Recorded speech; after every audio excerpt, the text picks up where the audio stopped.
अस्सलामुअलैकुम। बोल न्यूज़ के साथ मैं हूं वरीशा जुल्फ़िकार। हेडलाइंस आप जान चुके हैं। अभी आपको ये बताएं कि एबटाबाद में महंगाई के मारे अवाम का सब्र जवाब दे गया।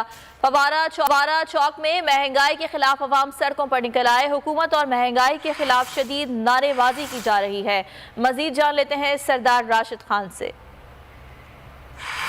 मौजूद हूँ एबटाबाद के मेन फवारा चौक में और मौजूदा हुकूमत की जानब से जो 170 अरब रुपए के जो गरीबों पर टैक्स लगाए गए हैं, महंगाई की इंतहा हो चुकी है, तो एबटाबाद के शहरी भी आज सड़कों पर निकल चुके हैं। सिविल सोसाइटी के लोग हैं मेरे साथ सब मौजूद है फवारा चौक में। इन्होंने 170 अरब रुपये के जो टैक्स लगा कर, ये मिनी बजट ला कर इन्होंने इंसान का जीना महाल कर दिया है। इस तरह हुआ है कि अभी इन्होंने कपड़ों पर भी टैक्स लगा दिया है कि कपड़ इंसान के लिए आटा दालें महंगी, हर चीज़ महंगी कर दी है।